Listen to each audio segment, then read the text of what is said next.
This is the TRU Leader Podcast. Today, our guest is Laurie Sudbrink. Laurie is the author of the bestseller book, Leading with Grit. Now, you are not going to want to miss this gritty conversation, and we have a free gift for you. Don't miss it. Have you ever looked at successful leaders and wondered, how do they manage it all? In a world where stress seems like the constant backdrop of your life, achieving a balance between professional excellence and personal fulfillment can feel a little elusive. But what if we told you that the very stress you're battling could be the key to unlocking levels of success you've only imagined? We're inviting you to our free webinar, From Stress to Success, the formula for leaders to excel professionally and personally. This isn't just another webinar filled with generic advice. We're diving into the secret formula that top leaders use to not only manage stress, but to harness it as a catalyst for professional growth, resilience, and personal satisfaction. Here's why you can't afford to miss this webinar. First of all, you're going to discover cutting-edge strategies. So you're going to learn the proven techniques to turn stress into a powerful ally. You're also going to hear some real-life success stories. So you're going to get inspired by leaders who have walked the path from stress to success, and you're going to receive the secret formula for creating harmony between your professional and personal life. So why this webinar and why now? Because in a world that's constantly demanding more from leaders like you, simply coping with stress isn't enough. It's time to transform that stress into a tool that propels you towards success. So whether you're an emerging leader, a seasoned executive, or a leader passionate about personal and professional growth, this webinar is your first step towards rewriting your story from stress to success. So click the link in the show notes and reserve your spot today.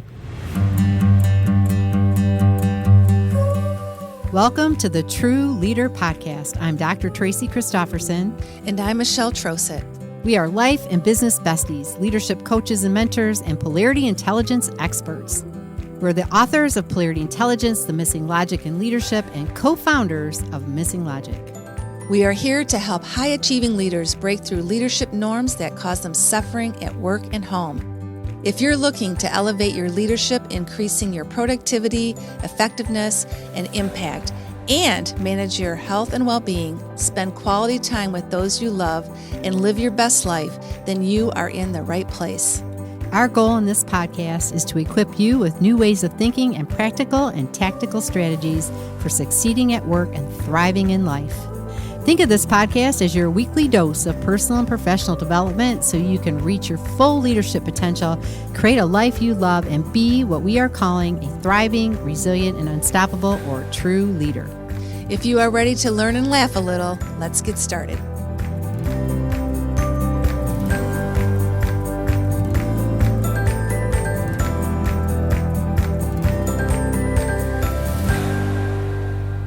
Welcome to another episode of the TRU Leader Podcast. This is Tracy. And Michelle. Welcome back. Welcome back to another wonderful, incredible, informative, lovely interview episode. Did I cover it all? How many more adjectives can we get in there? I'm trying to come up with as much as I possibly can because it was really fun and informative and spectacular. Yeah, what else can we say? Gritty. Oh, gritty. It was gritty. It was gritty. Get your grit on. You're going to get your grit on here. Oh, yeah. Get ready. Yeah, get ready. Yeah, so it's a fun story. Our next guest heard our podcast, and she reached out to us, and she wrote a book, and we talked about that, and really it was a fun interview. Yeah, it was. It was a Google Alert interview. Yeah, it was. We're like, how did you find So let this? that be a lesson. Anybody out there who is listening, who is like, hey, I want to be on that podcast, just reach out. That's you can right. be on the podcast. You got something to say? We got a place for you to say it. There you go. Yeah. If you're a true leader, come on down. Yep. Start knocking on our door. And actually, we've been getting a lot of knocks lately. Oh, we get a lot of knocks. People are knocking our door down. I know. Not just knocking on it. They're knocking it down. We got so many people to talk to. We barely got time to do the podcast. It's so true. It's like, what is happening here? It's a wonderful thing to have happen. We're excited about that. That's really cool. Yeah, well, our guest today is Laurie Sudbrink, and she wrote the book Leading with Grit. And of course, if you've been listening to us for a while, you know that Tracy and I talk about grit as well with the work that we do with leaders.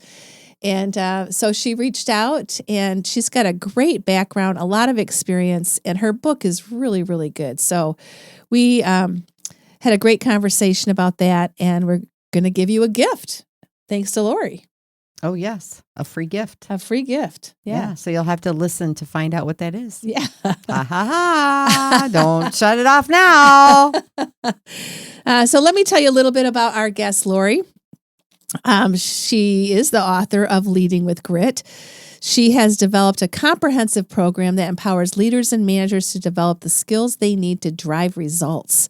Her work is endorsed by esteemed thought leaders such as Don Miguel Ruiz and Ken Blanchard. With over 30 years in leadership development and executive coaching, Laurie has a deep understanding of what drives success. Her experience includes an interpersonal communication degree, 15 years in employee and management positions, managing a corporate education department, and 25 years delivering impactful solutions to diverse industries, including Fortune 500 companies, governmental agencies, and various professional sectors. So without further ado, here is our awesome interview with Laurie. Well, welcome, Laurie, to the TRU Leader Podcast. We've been waiting for this day, and it has arrived. Here we are.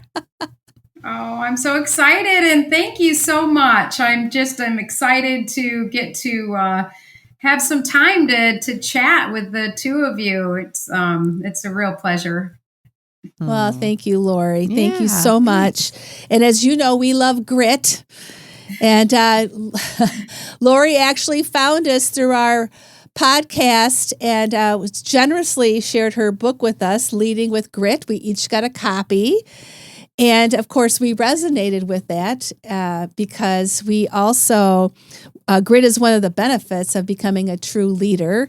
When leaders apply the 3 pillars of our dynamic balance effect framework, one of the outcomes is having grit. Laurie heard us talking about it on one of our episodes, and thanks to a Google alert, we're together.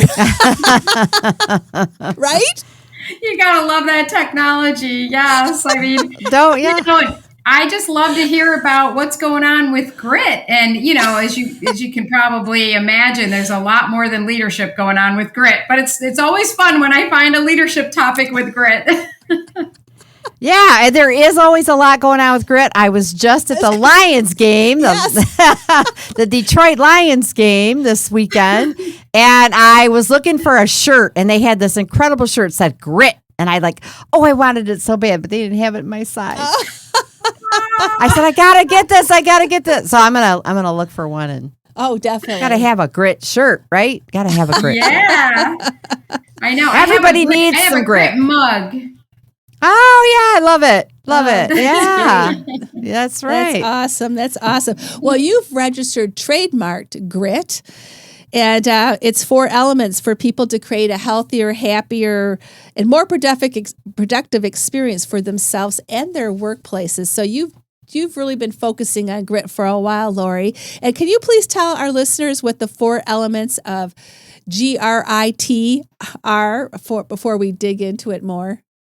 Yeah, absolutely. And, real quick, I'll just preface it with, the grit. The characteristic of grit is so important. And what I was finding was there were some issues with people overusing grit, and I came up with this acronym to give us a more holistic approach to grit. So it's generosity, respect, integrity, and truth.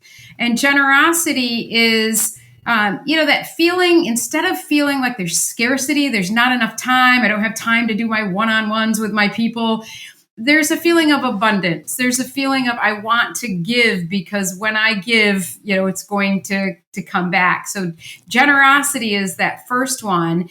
Respect is the second one. Respect ourselves first. We need to make sure that we're doing the right things for ourselves. I love that analogy, and it really happened to me with the put your oxygen mask on yourself before the person sitting next to you when my daughter was 2 years old flying. I remember having this reaction thinking, I would put it on her first. I don't think I would put it on myself first. And we all know how important it is to respect ourselves first so that we can take care of other people. And then we can truly respect other people. So respect is that two-way. And then integrity. Integrity is not, it's not that like definition of like we're absolutely perfect all the time, but it's doing our best to stay in integrity, to make sure that we're doing what we say we're going to do, to make sure that we follow through on things, to make sure that we're being, that person that we say that we are, which leads us to truth. And truth is more than the telling of the truth, is really more of the integrity part. The truth itself is that self-awareness of who am I? What's important to me? What am I passionate about? What are my priorities? What are my strengths? What are my limitations? So truth is the essence of who I am and who I want to be. And that's okay too. I may not be there yet, but that's right. Like looking at my truth. Integrity is going to help me get there. So the relationship between those two is really important and sometimes a little different than what people are used to. Mm-hmm. Yeah, well, I think that's what jumped out at us because we certainly are familiar with grit from different perspectives. And you're right, you think of it as just that tenacity and perseverance. But I appreciate what you said about the definition you brought. It's very holistic. And if you live these four attributes and really grow them as a leader, an outcome of that will be living with grit. Yes. Yeah, and that grit that's going to last, right? And it's not going to cause that collateral damage because that's what I noticed in my own life as well as the people that I was working with. It was like we would be so gritty sometimes that we would just cause collateral damage, like health. My health would suffer, relationships would suffer, morale, engagement, all those types of things would suffer because not having a balanced approach to grit. Yeah, I think that's what I appreciate. Yeah, is kind of the expansion of what grit can mean, right? That's a great way to put it. Yeah, expanding it. Yeah, right, because it's bigger than just that. What we maybe have thought originally. So that I was really appreciating what you were bringing around that. Now we noticed too in the book and the chapters you wrote it in reverse. Yeah. So instead of grit, right, it went backwards from the T to the G instead of the G to the T. Yeah. So tell us why you did that and what was the intention behind that for your readers. I'll tell you, I did struggle with that in the beginning because I didn't want it to be confusing. But it's so, so important that it starts with truth and that it ends authentically with generosity. Because, everything starts with us, right? With our self-awareness, with our thoughts and beliefs. It's driving our actions.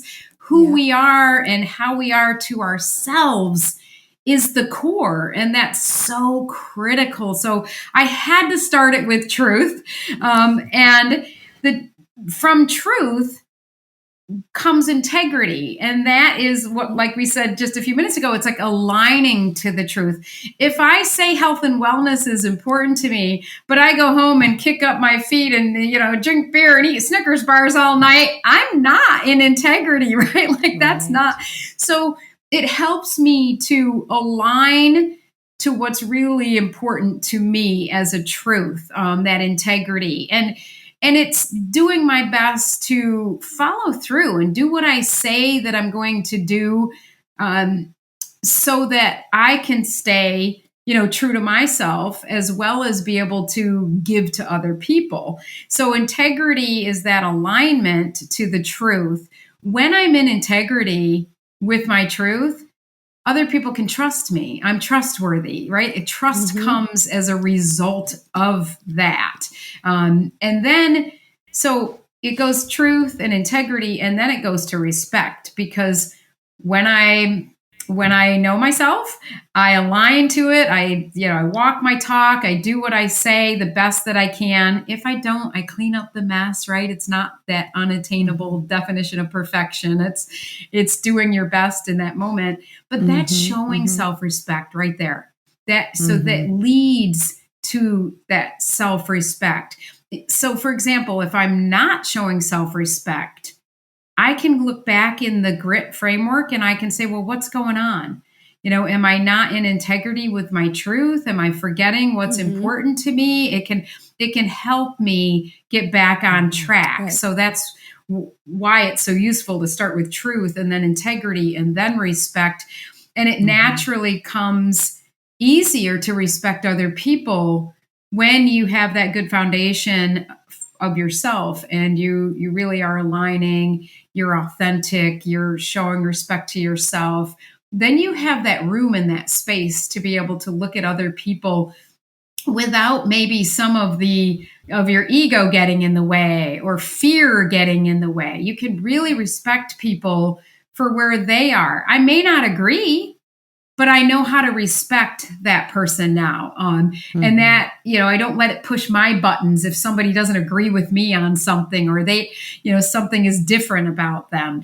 I can truly look at that person and still feel love and gratitude for that person. And then the last one is generosity, the love and the gratitude. It comes naturally because your bucket is full, right? And it floweth over. It's like you want to give of yourself and you don't feel like you don't have enough. You have plenty to give because you're making the right choices and you're focused on the right things because of truth, integrity, respect, and generosity. Does that help? Yeah. Does that explain the inverse relationship? I think so. I think it makes total sense. Yeah. I think, one builds on the other. Yeah. And I can see where, right, it really all begins with that truth, your truth, the essence of who you are. Is you can't get to generosity and love and abundance for others until you're clear in who you are and how you're showing up and how you want to show up in the world. It makes total sense. Makes total sense. It's awesome. Well, and I think the other thing is, we really talk about this as an opportunity for self-awareness, right? And reflection and it's really not about beating yourself up. It's about learning about yourself, right? Exactly. And I love that you have a self-assessment around grit. And so tell our listeners a little bit about how this helps with that assessment around all the different aspects of having grit as you define it. Describe it.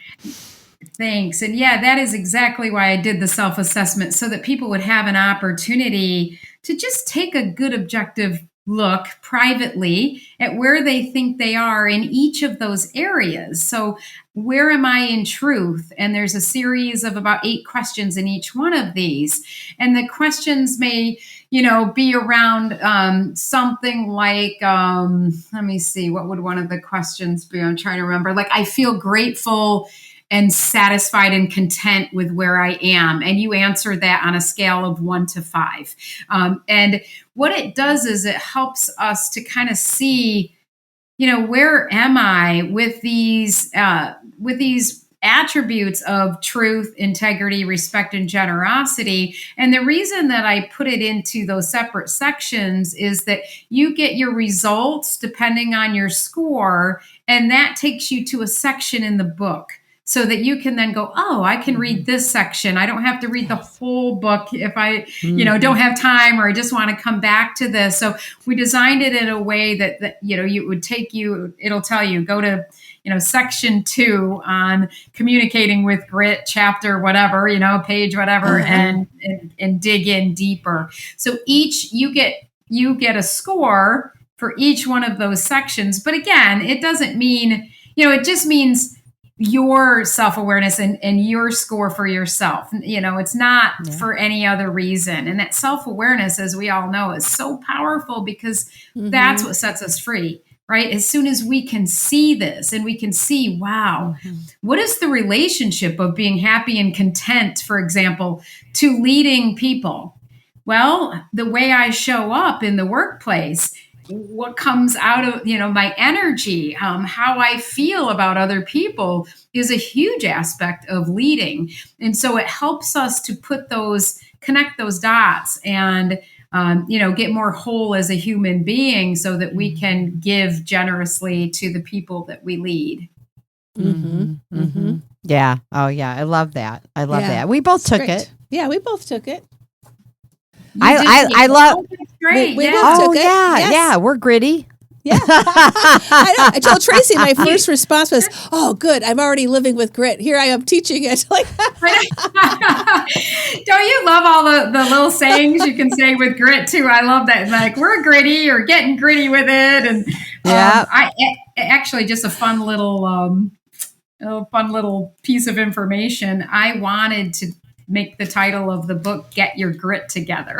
That's what I wanted. I love that. I had it published by Wiley, and they weren't as keen on it as I was. They wanted Leading with Grit, and they won. So I have a planner that says "Get Your Grit Together." But yeah, I mean, there's just so many fun things that you can do. Make grit happen and have some fun with that. Oh yeah, that's awesome. Well, and I think what I appreciated about it is all of these different areas, right? That's areas of personal work and growth and development. If you've been on that journey, you probably have done some work in some way around this. And what I found is these are areas that we've done a lot of work on, and personally I've focused on. So it was really good to see an assessment of the progress that I feel like, like I felt like I had made progress, but I think it really kind of helped to make it more concrete in how I was developing my grit, right, in these different areas. And so I think it, and it's not like I was a 40 out of 40, right? But it was like I was in the higher level, right, where I was living it, but still room to grow, right? Still opportunities. And I think that was really helpful to see that. Yeah, I thought it was really great too. I guess what my outcome was is I wasn't surprised because I scored lower on integrity, which sounds terrible. Oh my gosh, when you think about integrity, it's like. But when I looked at the questions and being really honest, I wasn't all fives. I wasn't all. I can't remember which way it went, but there's things I've been working on, like not taking on too much, so I can't get enough done. Saying no, being focused. That's my word of the year is focus. So I'm like, well, that really makes sense compared to the other areas. And so to Tracy's point, I know it's an area I have to grow in, so it's just continuing to improve in that area as well. That's so great to share that. Thanks, Michelle, because, I think that's so important for all of us to realize that it's not about having this perfect score. It's to help us to hone in on what area do I need to work on? And I can tell you, I've done a lot of work myself, and I'll still come back to this assessment or the book or other resources that I have. And when I'm feeling off, and then I go, okay, where is it? What do I need to work on? Because we're human. It's not, it's of course we're growing, but we're always going to have instances in our life, especially, tragedies or things like that can kind of knock us off kilter too. And we might need something to help us to get back on track. Right. Yeah. Well, life is dynamic, right? Life is dynamic. It's never static. So you're always, you can be on the, 50-yard line and pretty soon you're on the 10, right? It's just how it is, right? It's just how it is. She is into football. Yeah. I know. I am. I'm in it. Football season. I'm ready. I know. We've all been waiting for a long time. I know. I'm just hoping the Buffalo Bills do something this year. They just focus for so long, and then it's right at the end, it's always like, no. Yeah. Well, we've had 50 years of that, so it's our turn. And Laurie, just so you know, and for the listeners, we are going to put the link to Laurie's grit assessment in our show notes. Yeah. So, and we really encourage people to take it. It's really, again, just that self-reflection, becoming more self-aware. It's really an easy tool to use. So we'll make sure to put that in our show notes. Well, and I think it's Free. reflective. And I don't know if we mentioned it, but it is free. It's a complimentary tool. I just want people to be able to have that self-awareness and Well, and I think it's reflective of the expansiveness of each of these components of the acronym, right? And so, like to your point, when you think about integrity, we tend to have a narrow perspective of it. So it may be different than any other kind of assessment that you've done, because this is a more expanded, assessment around grit itself. So, really encourage you to do it. It's easy and quick. Yeah. It's a great book. We also wanted to share that, we work with many leaders on leveraging the polarity, because we bring polarities forward for leaders to really understand how they exist in their world, of the polarity, change and stability. And man, it is a big polarity these days with all the changes that we've been experiencing, but they're really an interdependent pair that need each other over time for sustainable transformation. If we were always stable all the time, we wouldn't have a sustainable transformation, and if we were always changing all the time. So it's really important. And leaders these days have just really been living in a lot of change when you talk to them, and we're living in this VUCA world time of volatility, uncertainty, complexity, and the ambiguous times that leaders are leading in.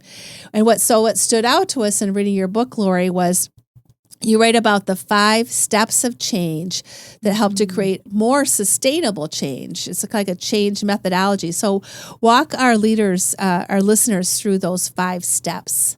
Sure thing. And likewise, I just have to say quickly, I just loved your content around that as well. And I did get the book. I haven't read it yet, and I'm excited to dive in for sure. Because, the change threshold is what I like to call it. Our change threshold is like, how much can we take? There's so much going on in the world. And grit, of course, helps us to hone in and focus on the priorities and stuff. But we go through change. And if we have a way to help us through that change, it can be easier for us to do that. So I came up with the 5 steps of change to first, help people with that self-awareness. It always starts with that, right? It's that self-awareness. And that could be, just a feeling that I have or something physical. I'll just do a simple example like health, being healthy. So I might have an awareness that I don't feel great. Or maybe my pants are too tight, something's going on there. I have an awareness of that. The next step is desire. It's like, why do I want to make a change? What's in it for me? And we know we're driven by pain or pleasure. So, sometimes it's more pain, sometimes it's more pleasure that's going to drive me to make that change. But I've got to really understand my why. And it has to be my why, not someone else wanting me to change. It's got to be a meaningful why. And for me, I've been on a health, kind of a healthy way of living for the past, since 2011. My dad was diagnosed with cancer. He did pass in 2012. I dove into everything I could to figure out, what was leading to that and causing that. And then my grandson was diagnosed with this thing, and he was healed and everything. But it was a lot at once. And it made me realize that my why to be healthy was that I wanted to feel good as I age and be there for my grandchildren and stuff. I don't, I might live to 100, but if I'm laying in a bed for 20 years, what good is that, right? So that was, the desire to be healthy is, if it's a real strong one, then it will help us, persevere with it. The next step is knowledge. And like I said, I poured myself into, I read the China study and the truth about cancer, all of these different resources to just go, okay, so what's going to work for me? Because there's lots of knowledge out there. There's lots of diets. There's lots of ways of eating, and it's like, we've got to know ourselves and get the right knowledge to fit. And we've got to try it. We've got to take action. That's the next step. So the 4th one is taking action. We might find that, maybe eating all vegetarian doesn't work for me. So I have to go back to knowledge and figure out something else. It's not, it will loop back around if we need to. I might loop back to the desire and keep myself aware of why this is really important when I'm feeling the urge to go back to some comfort foods. And so the action piece, it's taking that step. And that's where a lot of people hesitate in the 5 steps of change or in life. It's like, we know we kind of need to make a change. We get the knowledge, but actually taking that action, and it's that ugly 4-letter F word, right? Fear that gets in the way of us really taking that action and moving forward with it. And that last one is perseverance. And yeah, you're going to fall off. Yeah, I ate a Snickers bar on vacation last month. True confessions, it's like, it's going to happen, right? Like it's, yeah. And so it's important to understand that, we keep going and we get back on, and the 5 steps of change, no matter what it is that we're trying to change, it'll help us as long as we follow those 5 steps.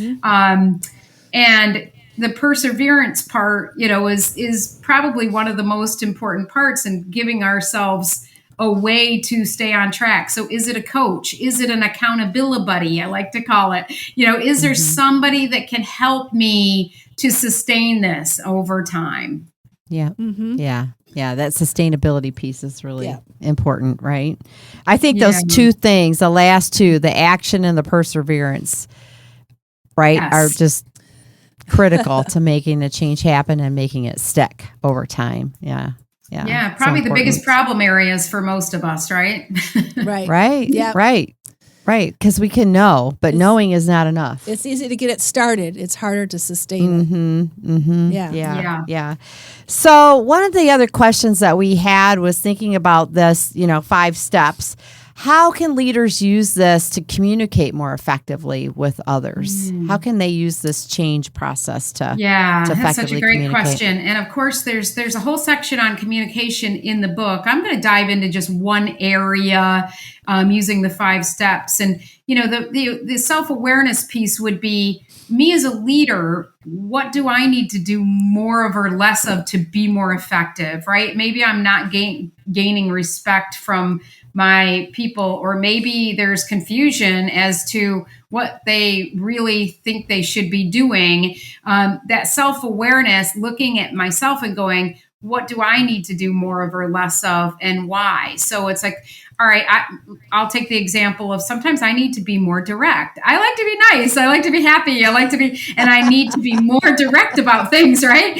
And so being more direct, I've got to remember, why is that important? Well, I don't want people to be confused. I really want to help them. So that desire piece is being clear on why that's important. How will I do that? Well, I use DISC as a tool, and I think about their style. I think about my style. I know, for example, a D in the dominance quadrant really appreciates directness. So I'll say, Joe, I just want to let you know, boom, and let them know. But Mary or, Joseph or John on the other hand, he might be an S, and I might have to use a gentler approach and say, hey, I noticed while you were doing this worked. This needs a little more attention. Can I help you with that? So I've got to know how to approach that directness with each one, and I've got to take the action. So again, like we said earlier, it's like, okay, it's one thing to know this, but now I've got to tell myself, do it, make sure the next time I'm in that situation. And if I catch myself going back to old habits of just sugarcoating it, as soon as I catch myself, that self-awareness,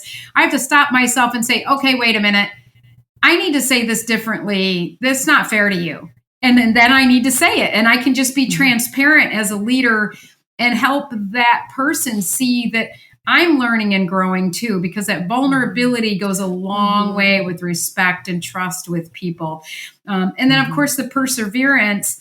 I'm a person that has to write things down and remind myself, and my calendar tool is it. And I will put reminders in my calendar to just be direct, tell people like it is. I'll give those notes to myself so they pop up and keep myself refreshed. So that's it. That's one example of how you might use the 5 steps of change to help you get better at a component of communication.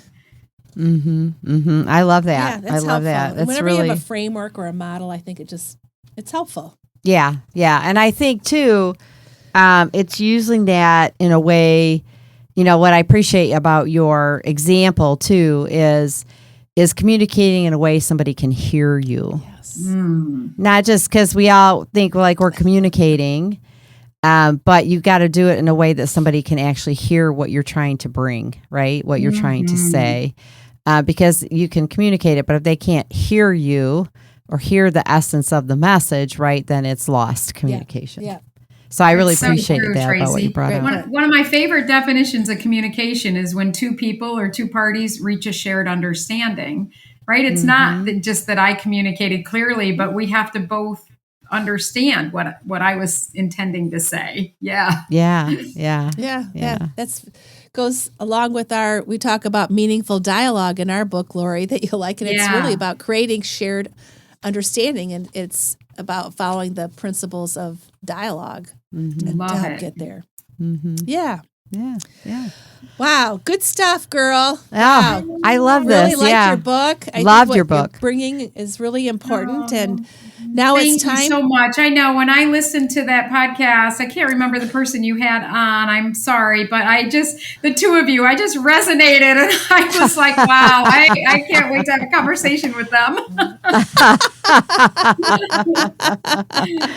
It's been really fun to get to know you a little bit. It's awesome. It's awesome. And now it's time to ask you the mystery questions so our listeners can get to know the true Laurie. Yeah. So I'm going to ask the first one. Tracy's going to ask the second one. So my question is, how do you start your days when you have a day off? And that's assuming you have a day off. Well, believe it or not, I do. I actually take days off, and I start my days off almost identical to my days on. I start with a guided meditation while I'm in bed. I used to jump out of bed really fast, but I don't like doing that anymore. And I do like a 15-minute, I have a few different ones on YouTube that I listen to, and I just kind of stretch, and then when I get up, I do a lemon water cleanse. And then I go back and do my full yoga stretches, and I make myself do that before I'm allowed to have coffee. Otherwise, I will not get my yoga stretches in. Once I have my coffee, then the day might change a little bit. I might have my grandsons over or do something fun for myself.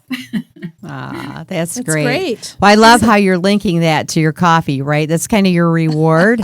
It's your sustainability. I love that. That's really great. That's really great. Oh, so cool. Okay, second question. What is one thing or experience that brings you total joy? Oh my goodness. It's definitely lately spending time with my grandchildren. I have 5. I only had one daughter, and I'm so blessed that she had 5. Wow. So that I have a lot. And I absolutely love every moment spending time with them. We garden, we fish, we travel a bit. I took my oldest grandson to the Keys in June. We had so much fun snorkeling, or we'll just do simple things like, doing some weeding in the garden, or just really, as a grandparent, anybody that's a grandparent will probably relate to this. You can be so much more present and there than as a parent. As a parent, it's you're doing so many things at once. And I think just being present with them brings me so much joy to be able to know to do that and enjoy that. Yeah.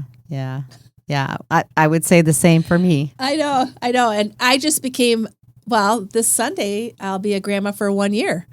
And Tracy's been a grandma for a long time, and she would always say, I just can't wait. Yeah. And it is something else, let me tell you. It is. It's amazing. It really is. I totally agree with you. It's just that the ability to just be totally present and aware, right? Just aware and watching them grow into the people that they're going to be and seeing, just their little talents start to show up and celebrate them as people. Because you're right, when you're a parent, you're worried about their grades, you're worried about putting food on the table, you're worried about the kids they're hanging out with, you're worried about, you got all these things and you're running them all over the world, right?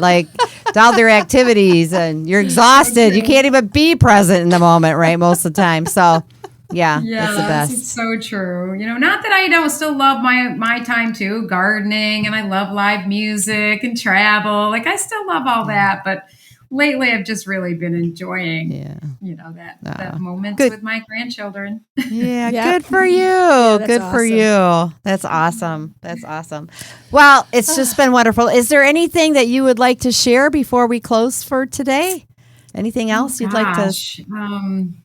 I guess that just enjoy the journey, enjoy our journeys, enjoy working on ourselves and just being present. And I think when we work on ourselves, then it all works out.